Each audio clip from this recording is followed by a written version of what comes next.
Joe Biden is officially the Democratic nominee for President of the United States. The former vice president delivered what some are calling a career-defining speech at the final night of the Democratic National Convention.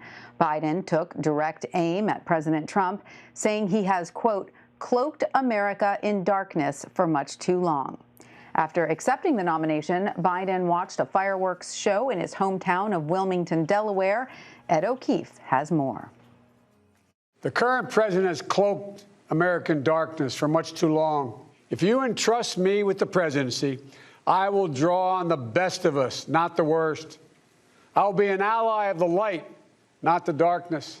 It was a moment Joe Biden had dreamed of for nearly 50 years. Accepting the Democratic Party's nomination for president, he vowed to be a unifier. But while I'll be a Democratic candidate, I will be an American president.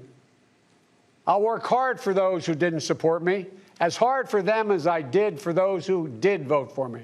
Decency, science, democracy, they're all on the ballot. Just as speakers had all week, Biden attacked President Trump for his response to the coronavirus pandemic. Just look around. It's not this bad in Canada or Europe or Japan or almost anywhere else in the world. And the president keeps telling us the virus is going to disappear. He keeps waiting for a miracle. Well, I have news for him. No miracle is coming. The more than 24-minute address capped an extraordinary week that forced a rethinking of conventions, an American political tradition that was produced like never before. Outside the building where Biden spoke, the campaign invited hundreds to come watch the speech in a drive-in movie-style setup capped by fireworks. The night included video tributes from his grandchildren. He likes ice cream in hidden ways. Yeah. Eating it like in the freezer so that like my grandma doesn't see. And his two surviving children, Hunter and Ashley, plus video of the late Beau Biden at the Democratic convention 8 years ago. Illinois Senator Tammy Duckworth, who lost both of her legs while serving in Iraq, said Biden understands the sacrifices of military families, and President Trump shouldn't be the commander-in-chief for another 4 years. They have a coward-in-chief who won't stand up to Vladimir Putin, read his daily intelligence briefings, or even publicly admonish adversaries for reportedly putting bounties on our troops' heads. And without Joe Biden... One of the most powerful moments of the night came from a speech by 13-year-old Braden Harrington, who has a stutter, like Biden. I'm just a regular kid, and in a short amount of time, Joe Biden made me more confident about something that's bothered me my whole life. And at the end of a historic campaign, several of Biden's opponents got together to reminisce. You could think of this sort of like Survivor on the out interviews of all the people that got voted off the island.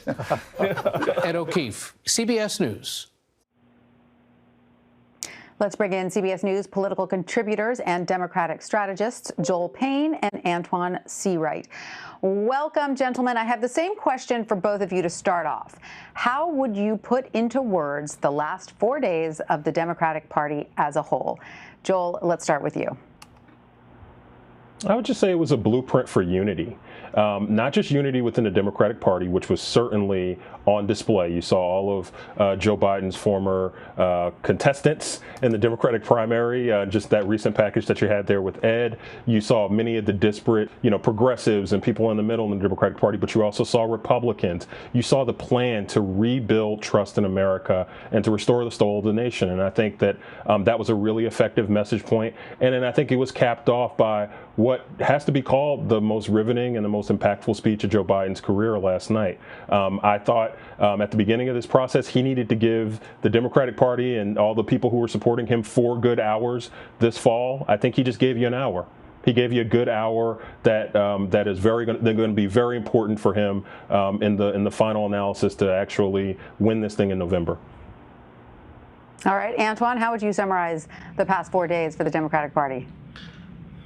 4 of perhaps the most transformational days in my political lifetime, considering the circumstances, all made possible for Joe Biden and Kamala Harris because of African-American voters and Jim Clyburn in South Carolina in February. We would not be here in this moment. Joe Biden would have not given that speech if Jim Clyburn had not endorsed and if black voters in South Carolina did not show up and show out the way they did. I thought Joe Biden's speech probably was a capstone moment for him, perhaps the biggest speech he'd ever given in his life, and he stepped up to the moment. It was a real balance of laying the groundwork for his vision for this country, as well as, in my opinion, his enough jabbing at Donald Trump, but not too much, and also a unifying message within his party. I laughed to myself last night because I said Joe Biden was like the DJ at the party. He played the right songs at the right time for the right people, and every time you thought that he was coming to an end,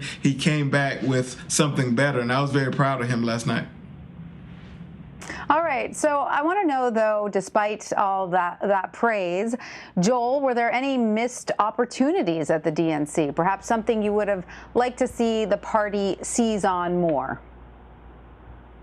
You know, I don't think there were any critically missed opportunities. I think there's some things around the margins that would have been nice. I know there was a big investment made to have the DNC in Milwaukee, and I know that there were certainly delegates and representatives from Wisconsin there. Would have been good to have some high-level surrogates there in Wisconsin, but obviously we know that there are complicating factors with the pandemic ongoing. But considering everything, considering all of the things that were challenges that were presented to the convention organizers and to the Biden campaign, I don't think there were any critically missed opportunities. I think that this went about as well as you could have hoped for this to go in this situation. And Antjuan, in many respects, the DNC is designed to appeal. Oh, sorry. Go ahead, Antjuan. No, you go ahead. I was just going to ask you because, you know, so much of the DNC is designed to appeal to those voters who may be tuning in because they're on the fence, right, about voting Democratic. Do you believe Biden's speech last night was enough to sway some of the voters who fall into that category?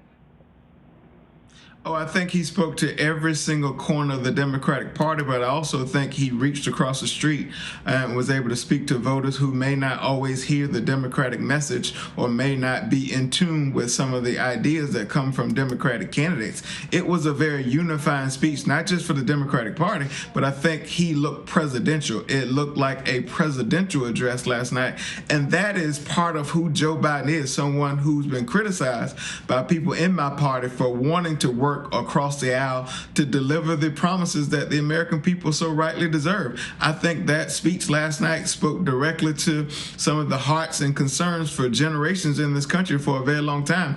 And that's what I love about the tone and the delivery and the message from last night. It wasn't a Democratic message. It wasn't an anti-Trump message. It was a message that spoke to the hearts and minds of people in this country. All right. I want to ask about money now. According to the latest FEC filings, the Biden campaign has just under $100 million cash on hand. Pretty good haul. The Trump campaign has around $120 million, also a very substantial haul. Joel, where do you expect the Biden campaign to allocate money as we get closer to November? Well, we know they made significant allocations around paid media. It's something in the neighborhood of $280 million that they announced a few weeks ago. I imagine they'll also invest in what would have to be considered kind of first of its ever virtual organizing, right? Getting people out to vote in a way that no campaign has ever had to do that before. Getting people excited about voting, notifying people about early voting days. I worked on paid media and advertising for the Hillary Clinton campaign in 2016, and while certainly we spent a lot of time with those advertisements focusing on biography and talking about the candidate, a lot of it was informational. It was, here's where your ballot, your voting place is. Here's where you find out. So I imagine they will utilize that paid media allocation to do a lot of that. All right, so Antjuan, is there a specific message you want to hear from Biden and the Biden campaign in the coming months, or did you hear everything you needed to last night? I thought last night was a flirtation for what we will hear going forward for the next several weeks and months. I do think that there will be serious allocation of resources and time to consequential constituencies that Joe Biden and the Democrats up and down the ballot have to win, and that is black and brown voters. We know when black and brown voters show up, Democrats have a higher chance of being successful at the highest and the lowest levels of the ballot. So I definitely think you'll see that. But I think in this virtual age of campaigning. What is traditional high touch will turn into now high tech. And so Joel is right. You'll see an amplification of that. But I think the message will always be about quality of life issues. That's who Joe Biden is, middle class Joe. That's who he's always been. And that's why he's able to connect, I think, with certain voters that perhaps Democrats have not been able to connect with in a very long time. I see us expanding our map, being able to go to expand the battleground map, and campaign in places that Democrats traditionally will not campaign in. But I also see Kamala Harris having the ability to make the case to voters of color, black and brown, to make sure we turn out in ways that we've never seen before in this country. And that's the beauty about the historic ticket we have, and a chance in a lifetime to change the political landscape in this country.